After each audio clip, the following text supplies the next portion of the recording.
O friends, consort with all the people of the world with joy and fragrance. If there be to you a word or essence whereof others than you are devoid, communicate it and show it forth in the language of affection and kindness. If it be received and be effective, the object is attained. And if not, leave it to him, and with regard to him, deal not harshly, but pray. The language of kindness is the lodestone of hearts and the food of the soul. It stands in the relation of ideas to words, and is as an horizon for the shining of the sun of wisdom and knowledge. Abdul Baha. In this cause, consultation is of vital importance, but spiritual conference and not the mere voicing of personal views is intended. Consultation must have for its object the investigation of truth. He who expresses an opinion should not voice it as correct and right, but set it forth as a contribution to the consensus of opinion. For the light of reality becomes apparent when two opinions coincide. A spark is produced when flint and steel come together. Man should weigh his opinions with the utmost serenity, calmness, and composure. Before expressing his own views, he should carefully consider the views already advanced by others. If he finds that a previously expressed opinion is more true and worthy, he should accept it immediately and not willfully hold to an opinion of his own. By this excellent method, he endeavors to arrive at unity and truth. Abdul Baha.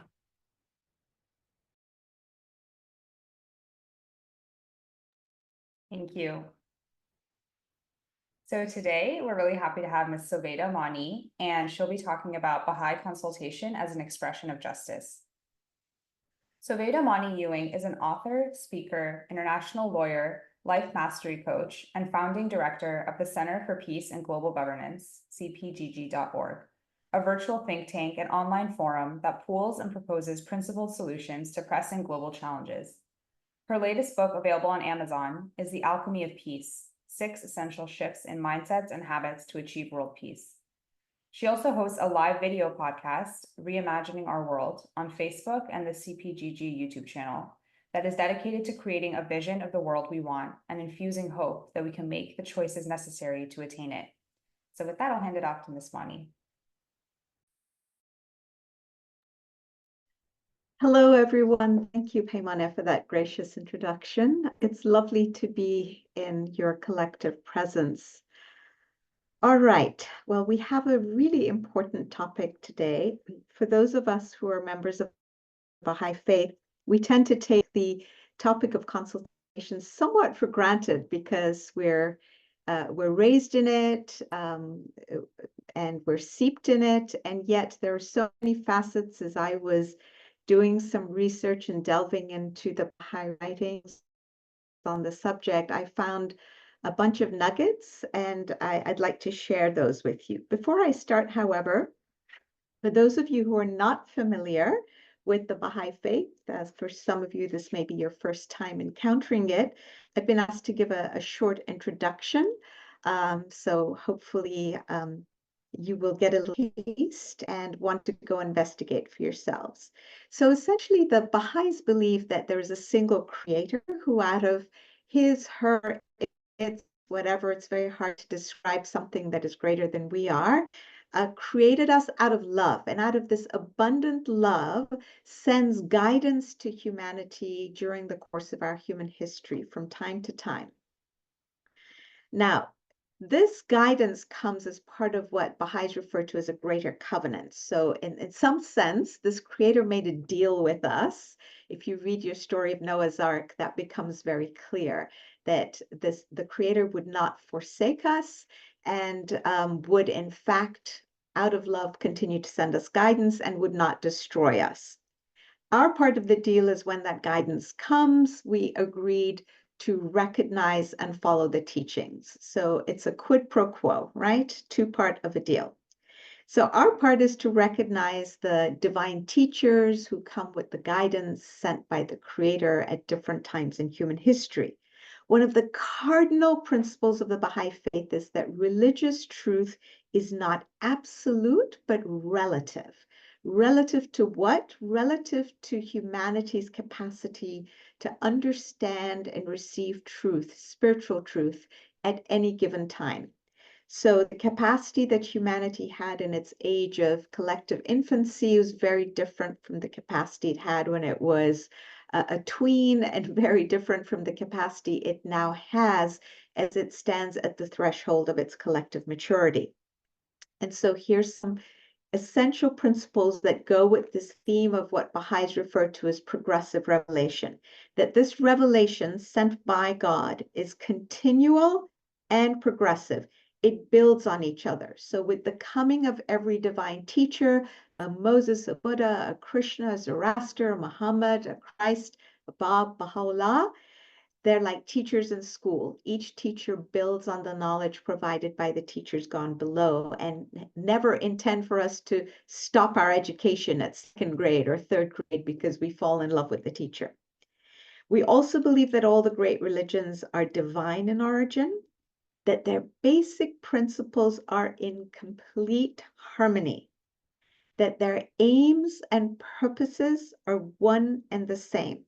So they've all come to edify us, uplift us, and help us to actualize our individual and collective potentials.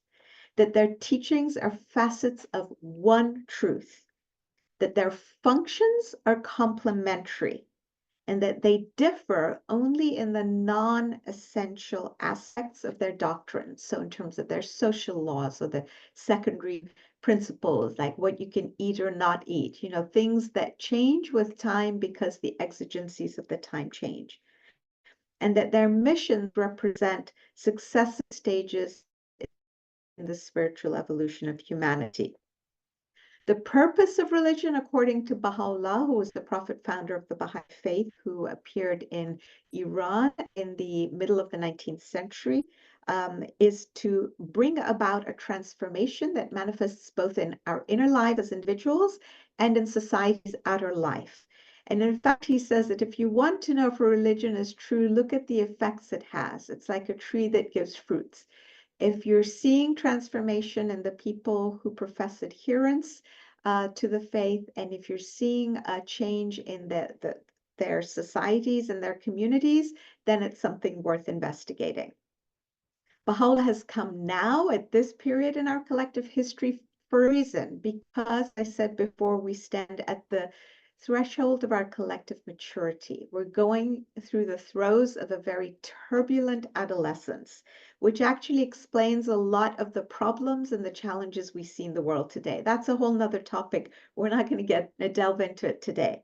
But it's one of the reasons why Baha'is feel hopeful, because we recognize that this phase that we're going through, albeit that we're entering a very dark phase in human history, is going to be temporary, and it will pass, and that our distant future, we believe, and it really is a matter of conviction and faith for us, is going to be resplendently glorious. So that's what we focus on. Baha'u'llah has brought many remedies for this age.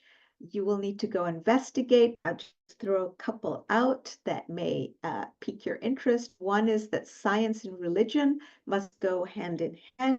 They're both ways at arriving at truth, one through investigation, the other through revelation. And that if we're to stop religion from descending into superstition, we need science to counterbalance it. And in terms of keeping science on track, we need a code of ethics, right? So that we know what we're about. And again, we live in a world now with new capabilities, including artificial intelligence, and we definitely need a shared code of global ethics in order to manage these new entities. Cardinal principle is the principle of independent, fettered investigation of truth by every individual. Baha'u'llah says no man or woman's faith can be conditioned by another. So we can't stop ourselves from embracing truth because, oh gee, our family would be upset, or our spouse would be upset, or the club we belong to, they would find it hard to swallow. It's a relationship between us and our Creator, and we owe it to ourselves to do right by ourselves. There is no clergy in the Baha'i faith, because Baha'u'llah says humanity, again, having reached this stage of its collective growth, is capable, each of us is capable of using the great gift of understanding with which our Creator has endowed us, and we don't need any intermediaries to explain to us what the divine teachers meant when they said this, that, or the other. The central message, if you take nothing else away from what the Baha'i Faith stands for, it's the oneness of humanity and the oneness of religion. This is crucial. In fact, the way I like to describe oneness is as a law. Just as we have gravity, which is a physical law that operates on us whether we choose to recognize it or not, so too oneness is a spiritual law that operates on us whether we like it or not. And so the fact that we have blithely built institutions, political, economic, environmental, etc., that have failed to take into account the law of oneness really is, again, one of the reasons why all of them are spectacularly crashing about our ears now. We need to understand the spiritual law and take it into account when building new institutions as we go forward. My last comment is that Baha'is are as concerned about building society and community as they are about individual redemption. So being a Baha'i is not just about me saving my soul or doing something that will conduce to the continued progress of my soul through all the worlds of God. That's another whole topic about what the Baha'is believe about the soul and the afterlife. But we are as concerned about changing the fabric of society to make it the kind of world we want to live, a peaceful world based on justice. And that actually takes us quite nicely. I'm going to end with the introduction there in the topic of today, because you will see how this last point that I alluded to translates in how the principle of Baha'i consultation plays a major role here. It's a major protagonist in this drama of creating a better world, a peaceful and just world. Here's what I'm going to do today. I'm going to start with an introduction that explains why we need the principle of consultation, along with some descriptions from the Baha'i writings on the impact. I've prepared a PowerPoint presentation. I always struggle about how much to put in. I generally don't like to put a lot in PowerPoint presentations, but I decided today to give you some quotations to support every single assertion I make. So for those of you who are interested, the quotations are there for you. Then I'm going to go to part 2, which is highlighting the purposes and the cardinal principles of the principle of consultation. And then the third, which is the real meat of the presentation, is what are the ingredients? What are the elements for consultation to be true Baha'i consultation? And that is where a lot of the amazing nuggets are found. So I hope you'll be patient and bear with me. I will now start sharing my screen and we can get going. All right. So Baha'i consultation is an expression of justice. That's our topic for today. Starting at the beginning, Baha'u'llah says the purpose for which we were created are twofold. This is in one of his quotes: to work for a better world and to live together in concord and harmony. But in order to create a better world, a more peaceful world, we must first establish justice. There are many quotations in the Baha'i writings that elaborate on this point. Here is one that I will read to you, that justice is the thing upon which the structure of the most great peace can alone and must eventually rest. And that the peace will in turn usher in that most great, that world civilization that Baha'u'llah has come to achieve. So there are 3 steps. First, work on creating more justice in the world. What's interesting on that front is Baha'u'llah claims, so this is a big claim, that he has come to bring the most great justice. So it's a claim worth investigating. I mean, he either has to be a madman or he's been sent by the divine, right? So one only knows by looking into his claim and investigating. Once we build justice, then upon that, we can build a structure of peace. Now, the events, especially in the last 4 or 5 years around the world, have made this very clear. We have seen people around the world getting up, protesting, clamoring for justice, and saying, you can't expect us to sign a peace deal or be peaceful while you continue to oppress us and treat us unjustly. So we're really starting to see real time what Baha'u'llah said all those years ago in the middle of the 19th century, that first we have to have a foundation of justice upon which we can build a structure of the most great peace that then ushers in a new world civilization. Now, consultation is a really powerful tool. So to create justice, so we said we need justice to create peace, right? To bring about a civilization. But how do we bring about justice? This is why we're having this conversation today. Consultation is one of the most powerful and effective tools for achieving justice, for expressing justice, for harmonizing differences. In a world that is as fragmented as ours, we need this principle of consultation in order to weave the disparate bits of humanity together. The corrosive forces of prejudice, whether nationalistic, political, religious, economic, racial, etc., are eating into the very fabric of our society. We face a stark choice of either uniting or self-destructing. The question that seems to confound everybody, including our leaders, is how can we bridge these growing chasms? In the United States, we're seeing this too. The political polarization is really at its worst, with the country riven into give or take 50-50, right? The two halves, each thinking that the other half is the demon. So there is hope. The answer to the how is through consultation. Let's be clear, the Baha'is are peace builders. That doesn't mean that we deny that differences exist. We're not in denial. We don't gloss over the differences, but we find ways to harmonize them so that they won't tear us apart. This principle that we're going to get into is one of the big tools that we use. We don't deny the existence of problems, but we don't suppress them either, because if we do, they just go underground and they breed resentment and they fester. And eventually they burst out in ugly ways. They become like volcanoes that erupt. This is what has happened, I can see in this country, having lived here almost 4 decades, when we engage in political correctness, which simply masks problems and whitewashes them without acknowledging their existence and their root causes and actually working on dealing with the root cause. We say all the right words and somehow we think just saying the right words is enough. But those right words don't necessarily change the way we feel about others or other groups, and we continue to harbor our prejudices in our minds and in our behaviors.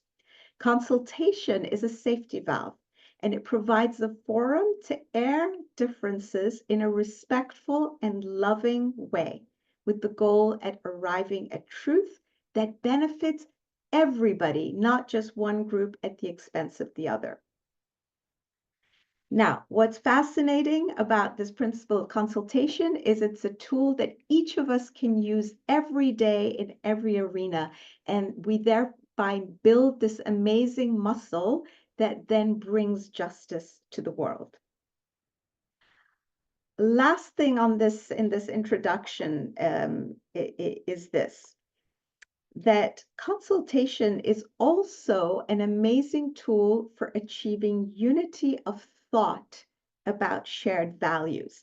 I want to share something interesting with you. You know, many of our problems in the world today are global problems. We see them, that climate change and nuclear proliferation, wars and genocides and global financial crises and global pandemics, et cetera, et cetera, et cetera, right? So there was a very renowned world historian in the 20th century. His name was Arnold Toynbee. Many of you will recognize the name, who in the 70s said, look, we are not going to survive as a human race unless we create some form of world government. And then he said, oh, I know, we're all allergic to the term world government, but that's just a bad habit. And he goes through and explains why we have this knee-jerk reaction. he goes on to explain why we need it, and he had a prediction. He said that he believed that when the world faced an existential crisis, so nuclear war or some other thing that would destroy us, that we would turn on a dime and create some form of limited world government, that it would be voluntary, that all the nations would voluntarily do this. Nobody would, he said, in today's world where you have the atom bomb, you can't force any country to do anything it doesn't want to do. So it would have to be voluntary. Now, part of this whole thing he came up with, one of the elements was, he says, we also need to have unity of thought about certain values, especially about what is right and what is wrong. And I have found this very fascinating for a secular world historian who has studied history to come to this conclusion that in order to achieve this unity of mankind in the form of a global political unification, that we would need what he referred to as a spiritual union, and the foundation of that spiritual union have to be having a shared understanding or unity of thought about the difference between right and wrong. What I want to submit to you is that the principle of consultation is a fantastic tool for creating that kind of unity of thought around shared values that will then enable us to build the kind of world that is based on justice, but is a peaceful and secure world in the way that also Arnold Toynbee and Baha'u'llah and others have envisioned it. Okay. Let's now look at some quick descriptions of the impact of consultation from the Baha'i writings to give us a glimmer of now what we're going to, the meat that we're going to dive into. So, it's the lamp of guidance which leadeth the way. It's the bestower of understanding. And we can see again in our country, and it's true everywhere, that the thing that afflicts us really is that we don't understand each other. Democrats don't understand where the Republicans are coming from. Republicans don't understand where the Democrats are coming from. You know, the Israelis and Arabs really don't understand where each is coming from. The Ukrainians and Russians don't. You take Tigray, you got people, the people from Amhara and the Oromo tribes and the Tigray and all of these various ethnic groups really don't understand where the other's coming from. The DRC, where you've had 7 million killed and 6.5 million displaced over the last 10 years. People don't understand each other, on and on. In Myanmar, in Syria, where the civil war was festering and has now flared up again.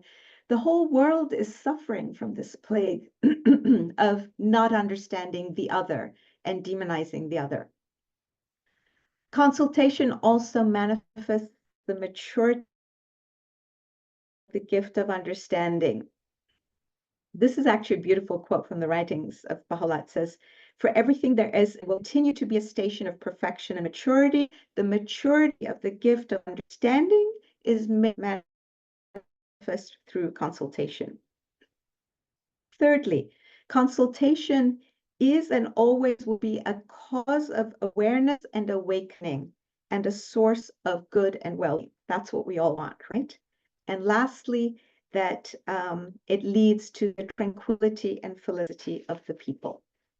So it's no wonder that consultation is one of the most fundamental elements, according to the successor of Baha'u'llah, Abdu'l-Baha. He says consultation is one of the most fundamental elements of the foundation of the law of God. In other words, the Baha'i revelation and what it has brought. Let's look at why consultation is a practical application of the principle of justice. So we're now back to the foundation. Here's part 2 of the presentation. What are the fundamental purposes of consultation and what are its cardinal principles? And then in part 3, we're going to get to what are the ingredients that make for true Baha'i consultation. We have to start here, though. Every time we get into a consultation, and it can be at different levels, one can consult with a friend about a personal matter, one can consult within the context of the family, One can consult at work with colleagues or with bosses or managers. One can consult in government. So there are many levels at which this principle can be put into practice. But we have to remember when we engage in it that we have to ask ourselves, as I'm entering this conversation, is it a consultation? And ask, am I investigating the truth? Am I trying to clarify something here or not? Am I trying to enhance my understanding, our mutual understanding? Or am I trying to arrive at a solution to a problem? Have I been able to articulate exactly what the problem is? And the third is, am I trying to arrive at an agreement so we can define a collective course of action? What should we do to end violence in our neighborhood? Or what should we do to stop our child from getting depressed? What's the course of action the family needs to take? Or collectively, nations, what should we be doing to help this war end, right? Or to end climate change? Why is it important to keep these three purposes in mind? Well, one of the main reasons for me as a Baha'i is that Baha'is are forbidden from engaging in the practice of backbiting. So just to have conversations with the purpose of venting, like, oh, this person did this to me and they did that to me, and oh, you can't believe how awful this is, and we do this with other groups. Oh, these white people, these Black people, these women, these transgender people, whatever, fill in the blank, right? It's a form of group backbiting and denigration, or it's countries against countries. Oh, this country is the cause of all the problems in our region. It is the Okay, if it's true, then let's collectively get together and hash out an agreement about how to deal with this country that is disrupting the peace of the world, right? What sort of system of collective security, for instance, are we going to agree upon to actually solve the problem as opposed to constantly complaining? And frankly, a lot of what the media does this day is backbiting in a major way. They just keep pointing fingers about different people doing different things wrong without presenting solutions or without really enhancing collective understanding about root causes. I'm not saying everyone, some of the media is good a bunch of the time about enhancing our understanding about root causes, but by and large, there's a lot of collective backbiting going on. All right, let's look at each. Let's break these down a little bit to see what the Baha'i writings have to say. Investigation of truth. So this first quote is a fascinating one by Abdu'l-Baha. He says, when you engage in true consultation, you must be looking for the truth. And he says, reality or truth is one. For reality is indivisible and not multiple. Well, you wouldn't know that, from watching the news. Why?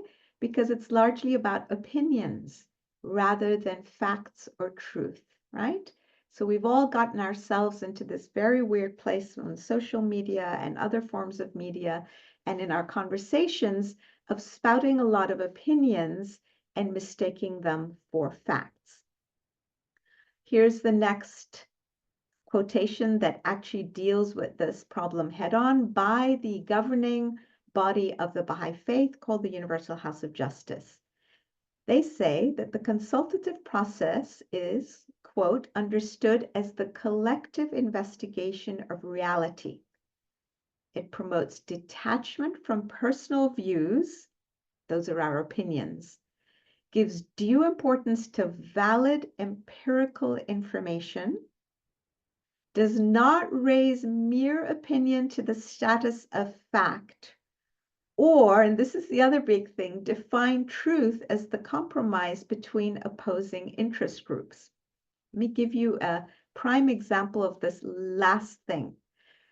You remember for many years there was a big debate, again, for those of us in the US, but also around the world, about whether climate change was real or not. And I remember being very frustrated because I would read the scientific reports, then I would turn on the television, And I would see all these cable news channels having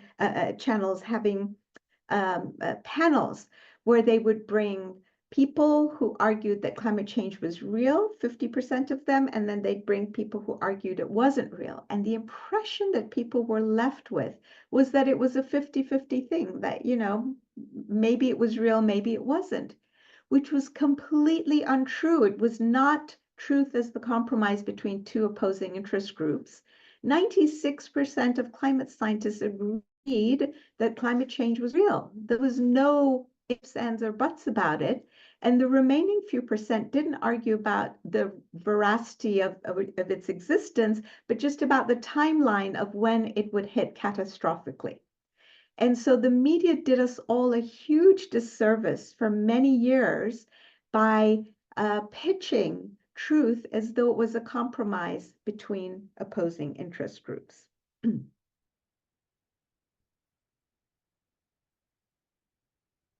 As we look at consultation, the investigation of truth, we have to recognize that every time you and I have a conversation with each other, we are seeing things through our own filters. Each human being has their own filters through which, or lenses through which they see reality.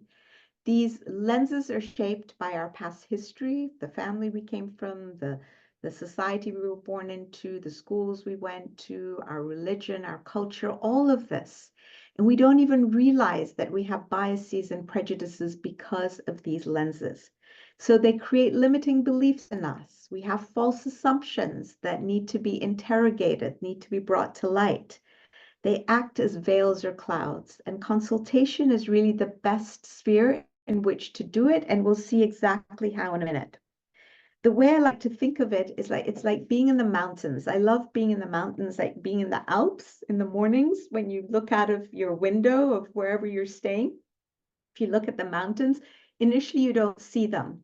It just looks like there are clouds and then there's grass at the bottom. Then as the sun shines a little, a layer is burnt off and you start to see, a little, it's like, oh, there are trees down there. I thought it was just grass in front of me. Oh, look at those beautiful fir trees. Then as the sun shines some more, you realize, oh, there are foothills over there. Wow, this is so gorgeous. And then as the sun continues to shine, all the clouds burn off, and then you see these majestic mountains and the glory of the scene. But we're blinded by these veils that are filters. These clouds are like the veils inside our heads that stop us from seeing the truth. And this is why the act of consultation helps us each enhance our understanding and see the glory of the truth. The second thing, consultation should aim to arrive at a solution to a problem. This is a quote that I love, that it's quite different from the sort of group bearing of the soul that is popular in some circles these days, okay? So consultation isn't just about venting. It's not about venting about our wounds and our hurts. That there are spaces for that, and it's important to acknowledge and recognize injustice. And the goal should always be to, and now what do we do to overcome this injustice so it doesn't get repeated? And so we don't sit and just get stuck in the mire of our pain and our woundedness, because it paralyzes us ultimately and stops us from moving ahead, solving the problem, and actualizing the beautiful potential that is ours. Now, the third purpose of consultation was a means to reach agreement and define a collective course of action. And here you have a quotation on point, again, from the Universal House of Justice. Abdu'l-Baha says that another purpose of consultation is to show that the views of several individuals are preferable to the views of one person, even as the power of a number of men is greater than the power of one man. I've put this quotation as coming from Shoghi Effendi, who was the second authorized interpreter of the Baha'i teachings. He basically says this, quoting from Abdu'l-Baha. So you can see why the Baha'i writings urge all of us to consult on all matters, whether major or minor, including in our personal lives and in our ordinary and day-to-day affairs.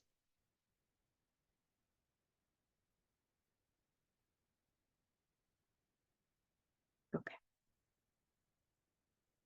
Consultation is a means to enhancing our collective understanding. This is one of my favorite purposes of consultations, because regardless of whether we're able to come immediately in the course of one consultation to an agreement on a course of action, we can at the very least increase our understanding of each other and of the problem. And it's a unique feature, therefore, of the way Baha'is administer their Baha'i communities and Baha'i life. There's a lovely quotation that says, consultation bestows greater awareness and transmutes conjecture into certitude. It's a shining light which in a dark world leads the way and guides. Here is an analogy that I'd like to offer that I think sums this particular purpose of consultation up. You know, when you have a gem that's multifaceted and you look at it, if you have, let's say, 3 or 4 people looking at the gem, depending on where they're standing, the angle of the light hitting the gem is going to be different. When I look at it from where I'm standing, I may see the gem as red. From where you're standing, you may see it as green. Another may see it as blue or yellow. Now, we could do one of 2 things. We could argue and say, no, I'm right. Look, it's red. I'm telling you it's red. And you could argue and we would get nowhere. And it would be a lose-lose proposition, because we would just get into a disunifying conflict, as opposed to being able to stand in each other's shoes and say, oh, wow, isn't that interesting? When I look at it through your perspective or from your angle or through your filters or through your lived experience, I see that indeed it looks blue or green or yellow. And when all of us can do this, then all of us have an understanding that is now enhanced. This is why in the faith we seek as broad a range of views as possible. The more diverse the views you have, the more people who come from different backgrounds and have different ways of thinking and have different life experiences, the more of those you can bring to the table, the richer the understanding is. And very often, therefore, the solutions that present themselves come more easily, believe it or not, and are richer. Corporations are starting to discover this, which is why they are now starting to ensure that in decision-making, or corporate decision-making, they have a broader array of viewpoints, because they've realized that it's actually best for their bottom line. I want you to see how different this approach, this Baha'i-inspired approach, is from what we see in society, what's prevalent, these notions of rugged individualism. I figure it out on my own, I do it on my own. Secrecy, the spirit of competition and self-reliance, can't collaborate with others, they might steal your idea, or, So it's a very different set of muscles that we're called upon to exercise. Okay. Let's move to the third most interesting part, I believe, of this presentation. What are the ingredients that make for Baha'i consultation? The first is this: consultation must be frank and unfettered. Abdu'l-Baha says that it is a sacred obligation, especially so both when dealing on Baha'i elected institutions, but also when we consult with each other. We have to express freely and openly our views. And here's the kicker, right? And this is what I want to spend a couple of minutes on. Without being afraid of displeasing or alienating any of our fellow members. I alluded to political correctness before. I think these two are connected ideas, because this is what happens. we often, this is just Sovaida's thoughts for whatever they're worth, based on what I've seen and experienced, and we can talk about this during the discussion portion. I find that we often hold back from frankly and openly expressing our views because we fear someone else's adverse reaction. Now, we're going to talk later about qualities that we need to have during consultation, but right now let's just stick with the need to have frank sharing of opinions. What ends up happening, I find, is that we infantilize other people rather than treating them as adults with the capacity to tolerate the truth. And what then ends up happening, because I sat here and decided, you know what, if I say this, she's a woman, and she's then going to interpret it to mean that I said this because I'm a man and she's a woman, or I said this because this person comes from this race and I'm saying this, and they're going to take it as a biased comment, or whatever the story is. And we start to, in our minds, think for other people. This is how they're going to respond, and therefore I'm not going to say this. And what ends up happening is we then shove the whole problem under the carpet. We prefer not to deal with it at all, instead of having frank and unfettered exchange of views in a loving and respectful manner. So those are also absolute requirements of Baha'i consultation, along with a whole bunch of other qualities that we'll go into. So it's not that we're to be rude and disrespectful, but we are asked to be frank. Let me give you two concrete examples that I've seen in my own life. I was working with a small business where the owner was training their workout trainers, and was overseeing them. Every now and then would go in to make sure that they were following protocol, right? And using machines. Now, what happened was one of the trainers was from a minority race.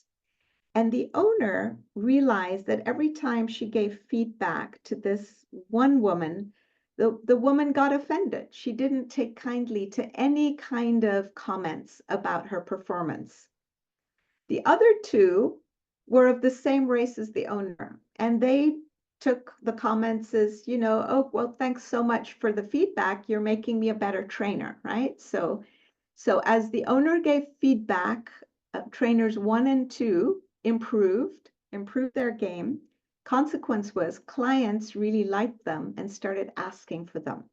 Trainer number 3 was of a different race. Because the trainer had demonstrated a little bit of sensitivity, the owner had decided just to stop giving feedback because she just didn't want to deal with it and didn't have the tools of consultation to have an open and frank consultation about, look, I'm here to help you. This will benefit you.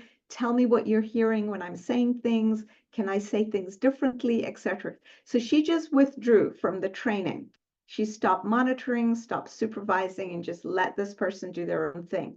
Consequence, the person did not do so well, was not getting the regular training and feedback, and the clients started to complain.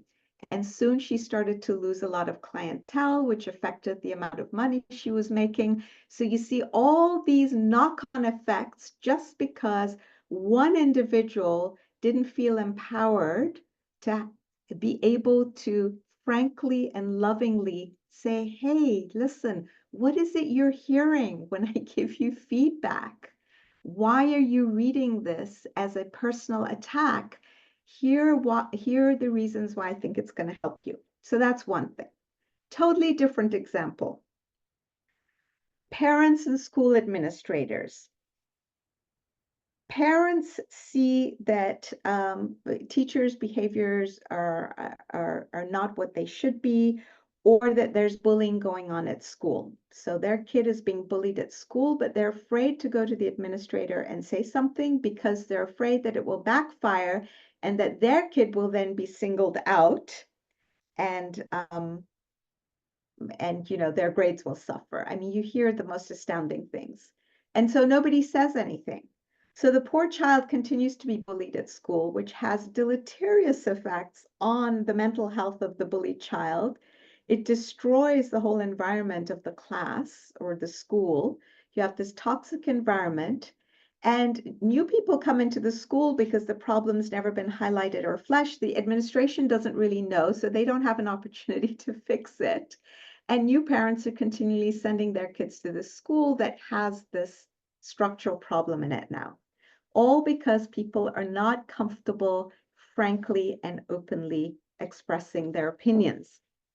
So we conclude from this one cardinal element of Baha'i consultation, frank and unfettered, that it is a critical element that allows us to do several things. Challenge our own assumptions and the assumptions of others, because we all have these hidden drivers inside us, they're part of our filters. We don't even know that our assumptions are there. The only way they rise to the surface is during the process of consultation and through deft questions that are posed. The consultation also identifies our limiting beliefs and these rules that we each have in our heads about what's appropriate and inappropriate, rules that we've absorbed from our faith, our family, our schools, our whatever. And we obey them unquestioningly.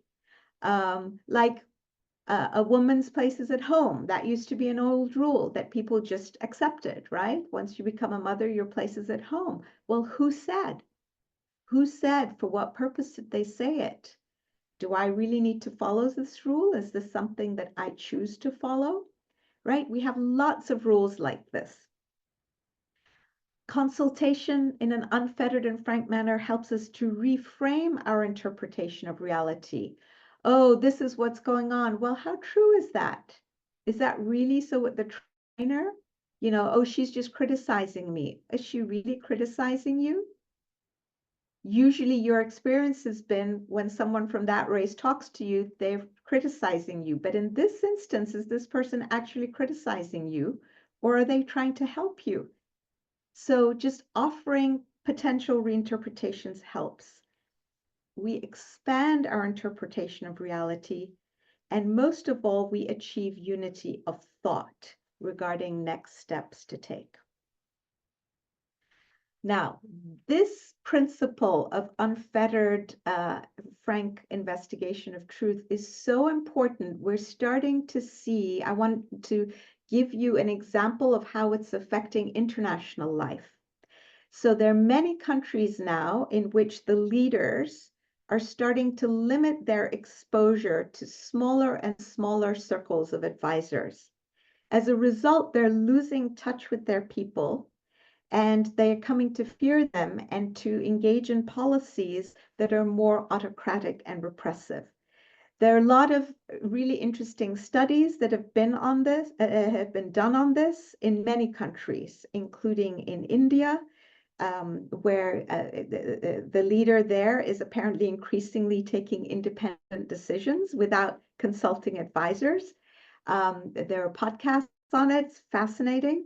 We've got Russia, we've got Turkey, we've got North Korea, we've got Iran, and we've got Israel. So a recent independent commission report that came out in Israel. And by the way, let me begin by saying Baha'is don't get engaged in partisan politics, nor do we take sides in conflicts.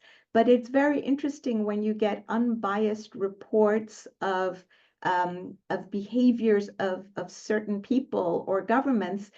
There are things we can learn from. So an independent commission was set up to investigate why the country was so unprepared for the October 7th attack. And one of the interesting things it highlights is that the prime minister's sidelined high-level decision-making forums that might have stirred greater debate and brought more facts to the surface that could then have been taken into account. Isn't that interesting? So this phenomenon of being afraid of engaging in frank and unfettered consultation with a broad range of views in play actually ends up hurting us in very, very tangible, real ways at the individual level and at the collective level. All right. The second requirement of consultation, second ingredient, is that frankness has to be tempered with certain qualities and attitudes. Here's some of, there are many, many of them. This is not the whole bucket, but respect, courtesy, care, really caring about the other person. So even as we speak the frank truth, we do it out of a spirit of care for the other person's well-being. Moderation, kindness, humility, love for the other, serenity, calmness and composure, dignity. And then these are a handful of qualities that I saw more than any others. Moderation, moderation, moderation, moderation in how we say things and what we say.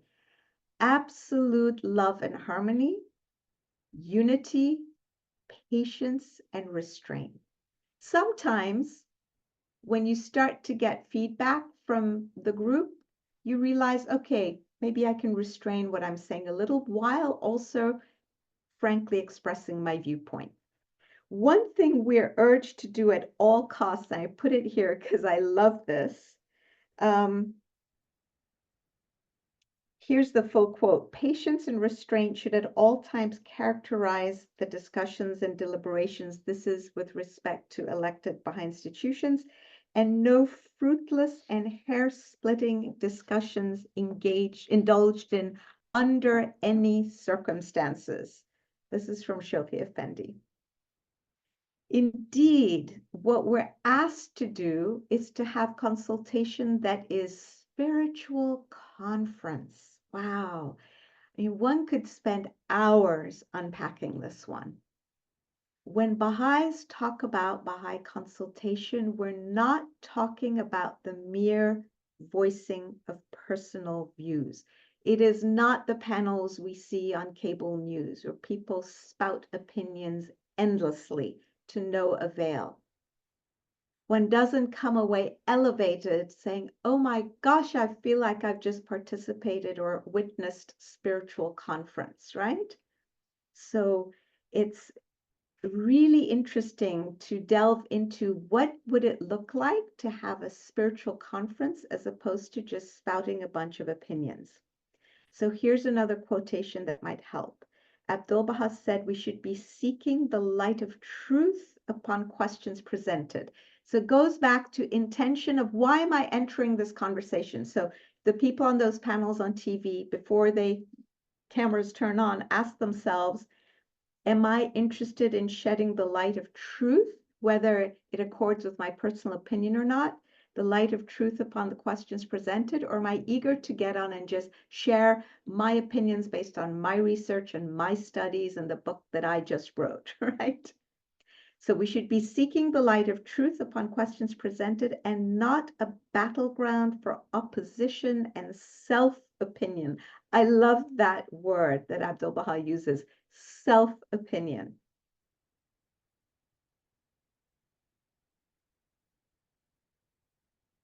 And by the way, the prohibition to Baha'is not to engage in party politics stems from this very same place. We're urged to avoid, as the plague, pernicious methods such as intrigues, party politics, and propaganda, practices which the Baha'i writings say are abhorrent even in name, even in name. And now think about how a world is seeped in propaganda, all social media. We don't know what is being put out by trolls and with the agenda of whoever's put those trolls out there. What is true? What is false? What is right? What is wrong? Okay. Here is one of my favorite nuggets, and it is something I find that even we Baha'is tend to overlook. Abdul Baha says that the reason why it's important to have frank expression of opinion is that it's only by doing that that you get a clash of opinions that brings about the spark of truth. So if people are not willing to freely share their opinions, you will not have that clash of not egos, but of opinions, and you won't get the spark of truth. And so the truth will remain hidden. And immediately after he says that, he says this, which many of us, including myself, somehow gloss over. Should anyone oppose, he, the other person, must on no account feel hurt. And in another quote, he says, no one has the right to be offended. Because it's not until matters are fully discussed that the right way can be revealed. Wow, that is a really big one. And it goes back to all the examples I gave before, that we're so scared of offending others also. So we have to be moderate, we have to be patient, we have to be loving, we have to be sensitive, right? We can't just be like bulls in china shops. At the same time, we have to find a way to frankly, without fetters, that means without restraints, express our opinions in a very loving way. So that's my obligation. But then your obligation is not to be offended. You don't have the right to be offended. That's a really tall order. But that is the Baha'i ideal. None of us now we're all works in progress. So we just say that all Baha'i communities and all Baha'i individuals are works in progress. But what are we aspiring to? We're aspiring to speak openly when we get into our 90-day feast, which are community fora for consulting, not to go quiet as soon as somebody raises a sensitive subject and just everybody goes, uh-oh, better be quiet. Let's just ignore that this person raised this topic and then someone then changes the subject, right? That is not frank and unfettered consultation. That is fear. Fear of, oh gosh, now we're going to offend someone, or somebody being offended when even though we don't have a right to be offended. So this is a really, really, really important one. One of the indicators that I have found for myself that I share with you that I found useful, it's like a red flag for me that I am starting to get offended. And then I remind myself of the quotes from Abdul Baha. I become defensive.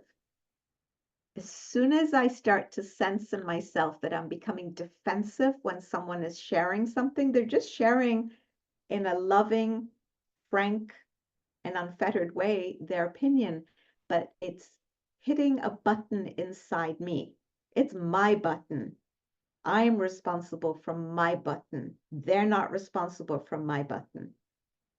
And then I remember that I don't have a right to be offended. I can engage in return also courteously and lovingly and in moderation and so on, but I do not have the right to be offended.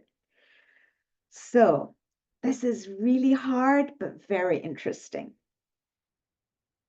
The fifth element is we have to listen carefully because we don't know in any given consultation who is the pure channel through whom inspiration is coming from the universe, from universal consciousness, from the divine, however you think of how the world works. Each of us can tap into that universal consciousness. We're not all always plugged in. And the beauty of consultation is that there is an opportunity when there are more people to have at least one person plugged in, even if I'm not. But then I have to be listening very carefully to see where the truth, the voice of truth may be coming from. And putting aside my own preconceived notions and prejudices about the kind of person out of whose mouth it comes. So I love this quotation from Shauri Effendi, in which he says, not infrequently, nay, oftentimes, the most lowly, untutored, and inexperienced amongst the Baha'is will, by the sheer inspiring force of selfless and ardent devotion, contribute a distinct and memorable share to a highly involved discussion in any given assembly. And this is true for the consultation within families or amongst friends or in workspaces. For instance, lately I had an experience where there was a group of us consulting, and we were all adults over the age probably of 30 or 40, and there was one person who was 17 years old. And he was the guy who had the most insight and wisdom. It was amazing. The stuff that came out of his mouth. It's like, wow, yes. And we all recognized it as soon as it came out because it was like, yep, he's totally tapped in. This is exactly what we needed to hear. What he said has just clarified a whole bunch of things. He's also managed very deftly to challenge our assumptions, which we've now been able to look at and realize that they were erroneous assumptions that we can now change. And it led to a very fruitful conclusion with a solution that presented itself. So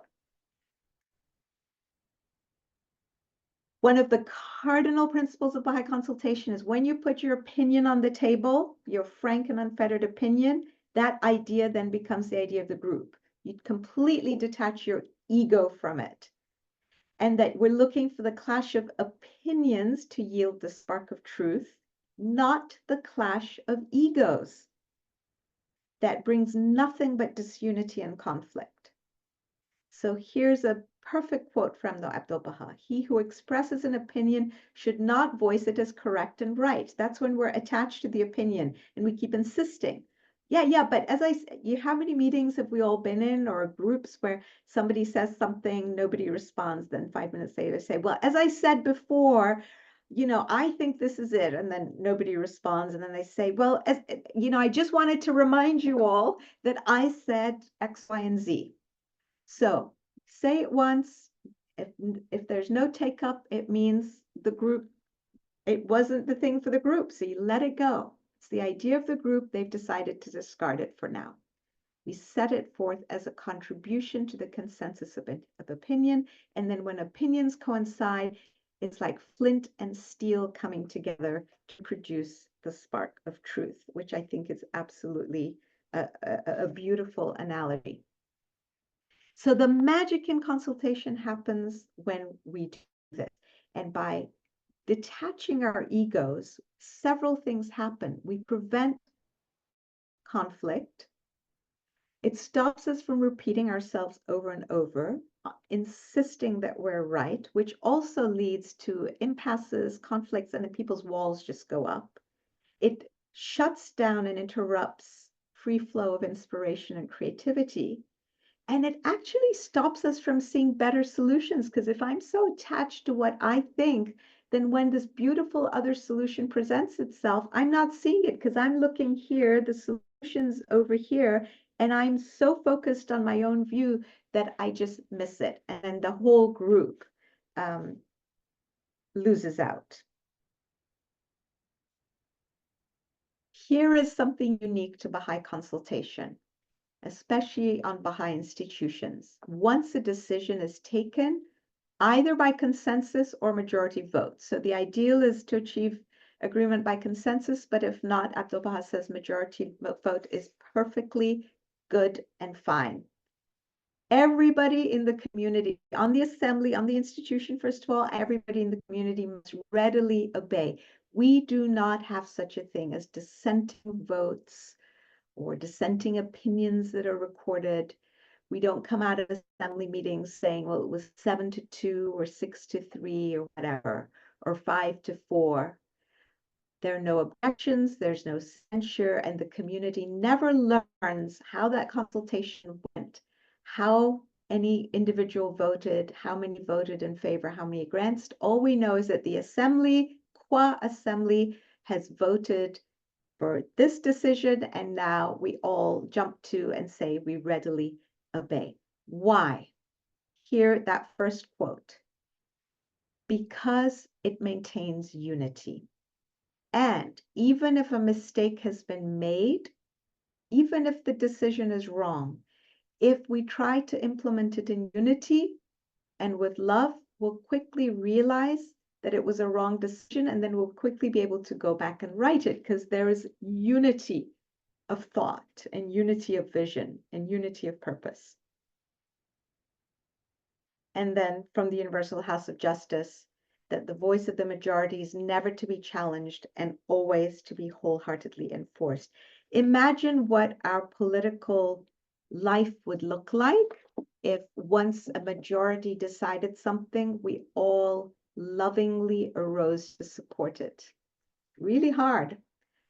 But if we did, then first of all, people's defensiveness, the people in whose favor the majority opinion went, wouldn't feel defensive any longer. They would just, everybody would be supporting to try to implement an agenda. And then once it became very clear that that agenda was wrong, then at the next election, we could write it, or we could, if we had a spirit of consultation, we could raise it, ideally in our parliaments, in our legislatures, in our local councils, wherever this happens, to say, let's have a frank and unfettered and loving and respectful consultation on this topic.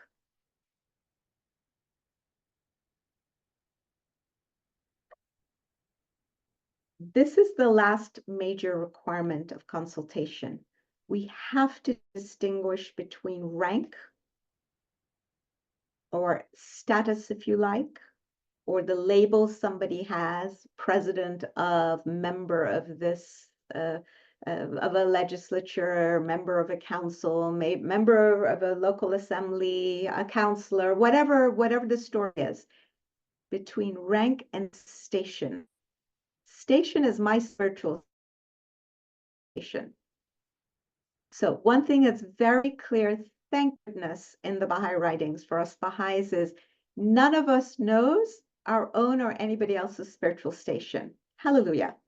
So I am now completely unencumbered by the need to rank myself, place myself like, oh, well, you know, this person's more, this person is the, oh my gosh, they're a member of, name the institution. Even let's say, so I remember one of the members of the Universal House of Justice saying to me when I was a child, saying, I remind myself every morning that I am just an individual.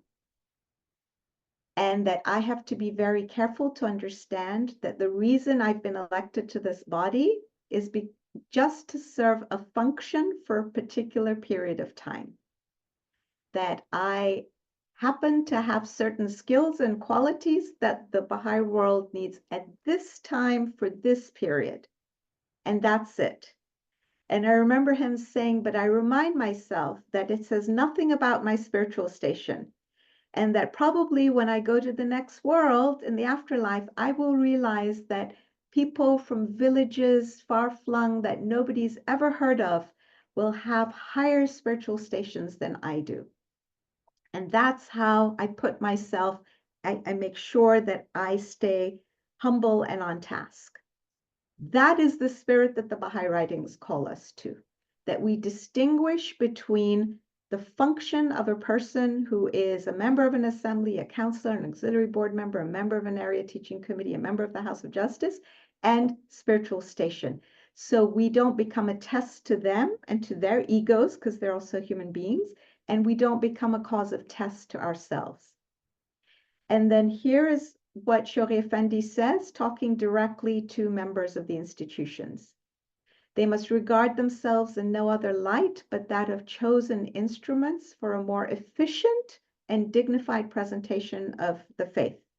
They should never be led to suppose that they are the central ornaments of the body of the cause, intrinsically superior to others in capacity or merit. This is that spiritual station. This is so much better put, obviously, than my words. Intrinsically superior to others in capacity or merit, and sole promoters of its teachings and principles.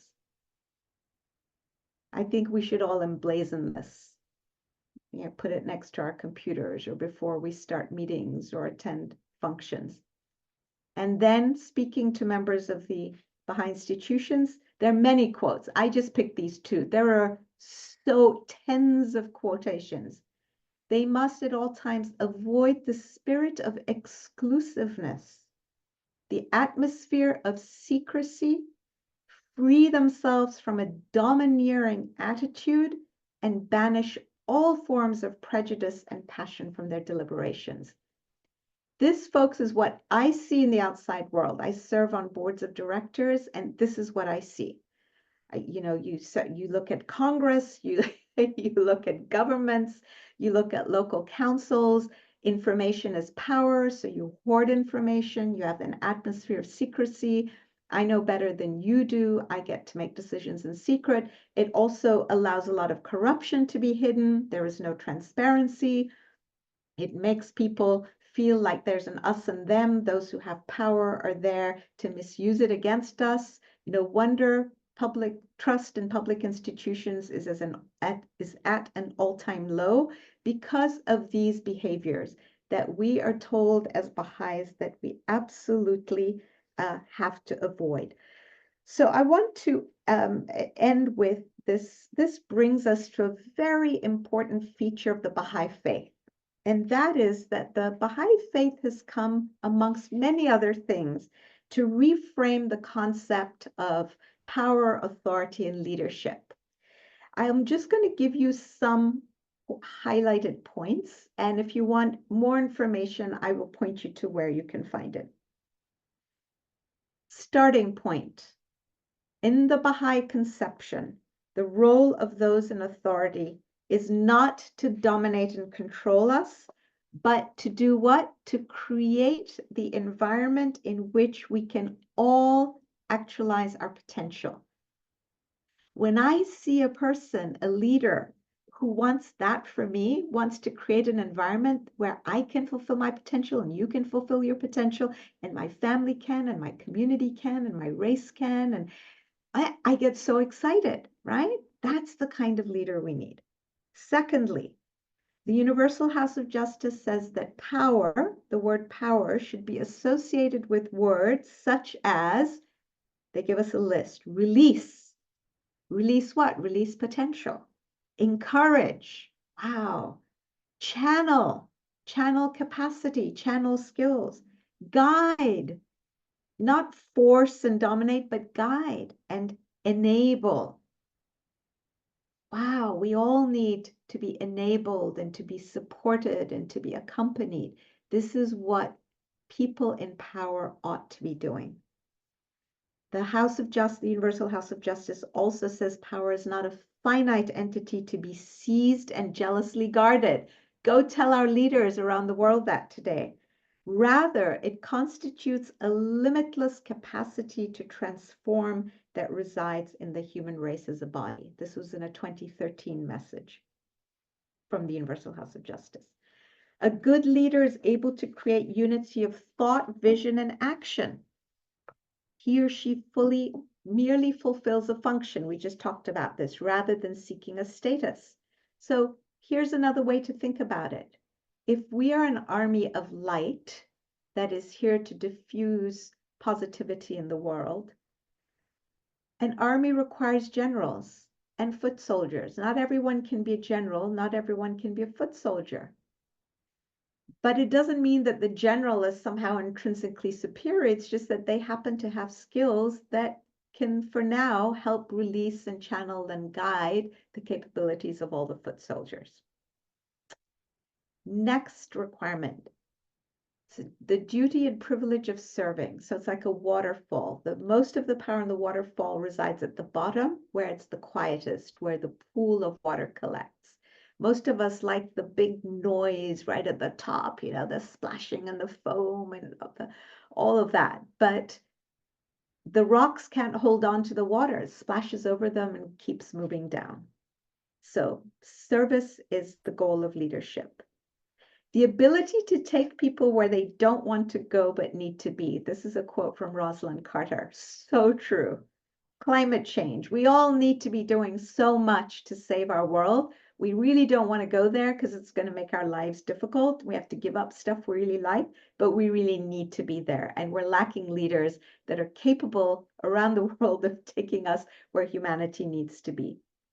Taking the long view and being proactive. A leader is someone who seeks means that are as worthy as the ends. This is another big topic. And who recognizes deeply the oneness of humanity. So these are the fundamental ingredients of consultation. we will find it is not an easy task. And one of the things that is for sure going to happen is that as we try to implement all these ingredients that we talked about, we're also going to bump up against different personalities, styles of communication, temperaments, and tendencies. And we just need to figure out ways, be alert, like, am I impatient and trying to drive something to decision before everybody else is ready? Or am I somebody who wants to turn over every single stone, and this consultation that should have been a 1-hour consultation is now taking 15, 20, 30 hours needlessly? These are things we all need to start watching in ourselves. Is my style of communication too passionate that makes people think that I'm trying to cram something down their throats, even though actually I'm just being passionate because that's my culture? And others also recognizing, oh, she's just talking this way because this is the way she talks, not because she's trying to be overbearing. So all of these nuances and styles of communication, personalities are also things that we need to take into account. So imagine, folks, what a world we could have if we were clear, we used consultation as a tool to bring about justice, which is the foundation of peace, which is the foundation of the world civilization that Baha'u'llah has come to create. If we were to apply all the ingredients and use it as the tool that it was intended to be, it is a revolutionary tool. This tool has not existed. This combination of ingredients, you will not find anywhere else. People are starting to recognize bits and pieces of it, but the totality of it. And the last thing I'll say to those of us who are Baha'is, it is true that Baha'i consultation is most effective. And I will say this to those of you who are new to the faith as well. It's most effective in a Baha'i context because we're urged to come to consultations in a prayerful attitude, having all first connected with the same source. And we have a set of shared values and ethics. However, we must not let the perfect be the enemy of the good. This package, if you like, of consultation, this recipe actually will improve our decision-making, will improve our unity in a world that does not subscribe to Baha'u'llah. We'll be a lot better off than where we are now, even though we may not reach the ideal of what we could achieve if we also embrace the teachings of Baha'u'llah and came at the consultation in a prayerful spirit and in a way of treating each other that Baha'is try to practice on a daily basis. So let's not let the perfect be the enemy of the good. Grab this package, use it wherever you can, and get as much out of it as you can. So I will end with that. That's it. That was the rest of, if you want more, by the way, on the leadership stuff, The Alchemy of Peace has a whole chapter on it that you can look at, but that's should for those who are interested. Okay, I'll stop sharing.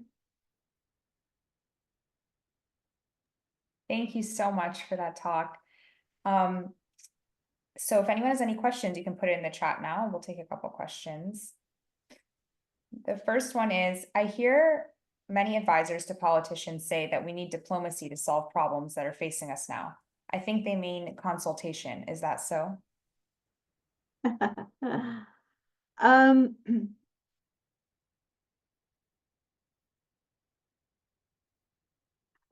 I'm trying to put this diplomatically myself.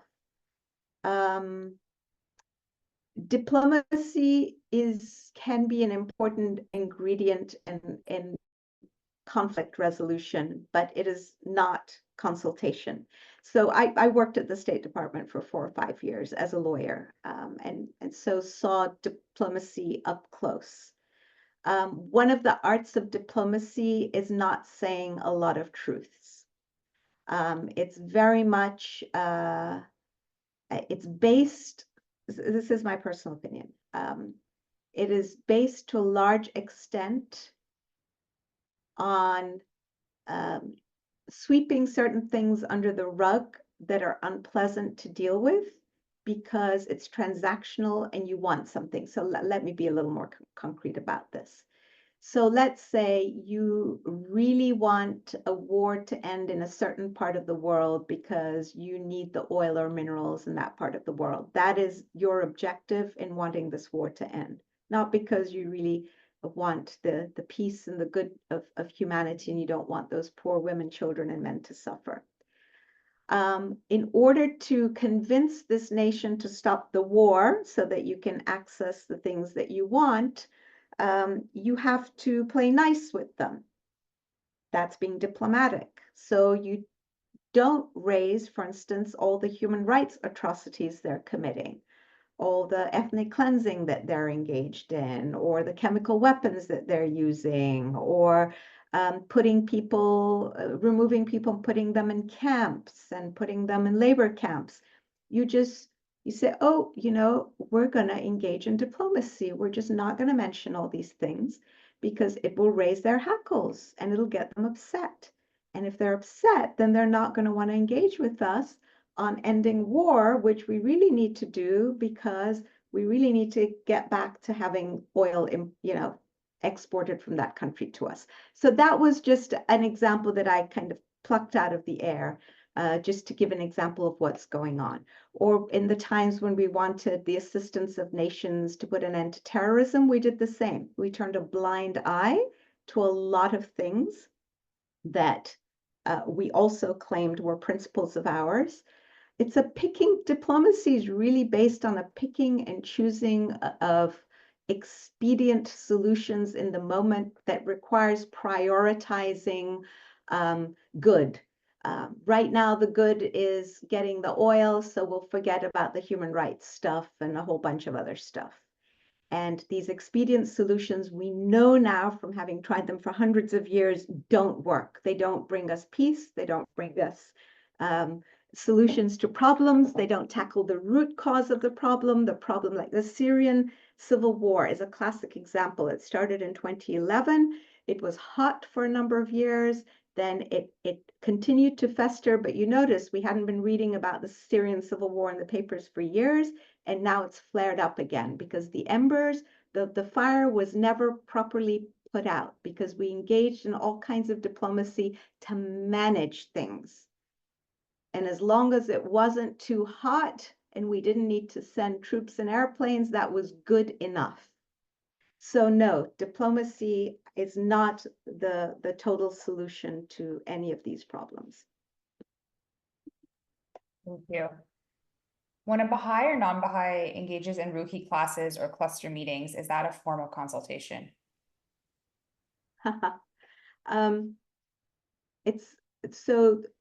The institute classes are a forum in which one hopes they will engender consultation. It depends so much on who's in the group and who the facilitator is. Some facilitators will want to just drive you through the materials. Others will provide a forum for the friends to consult. And I happen to be in a Ruhi group at the moment. I'm not the facilitator, and it's wonderful, but we have a lot of consultation. We're all talkative, but we also all have, I think, really interesting ideas, and we're learning so much from each other. As a result, we're moving at snail's pace. We got together last night. I think we covered one page. It's not ideal, but we have decided that we're learning so much from each other that we're just going to go with that.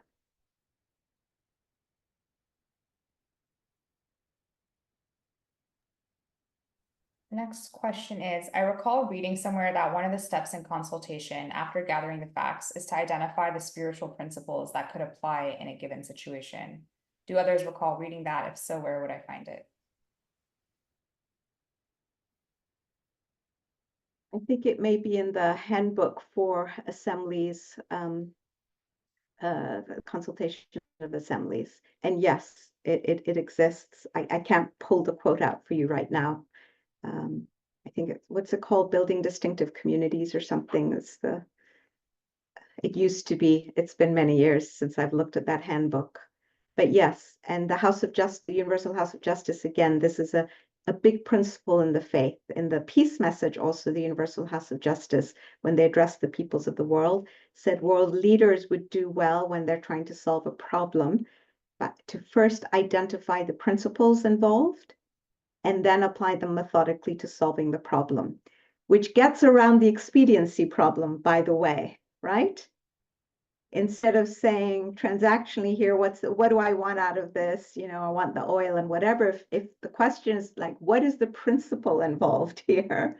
The spiritual principle, that becomes the first order priority. And then it's like, now, if I apply that principle, how do I engage in this act of diplomacy or conversation with the leader of this other nation? Now diplomacy starts to look very different. The next question is, how about when in a consultation space, you feel others ignore your opinion as you are not knowledgeable as they are because they are high educated people?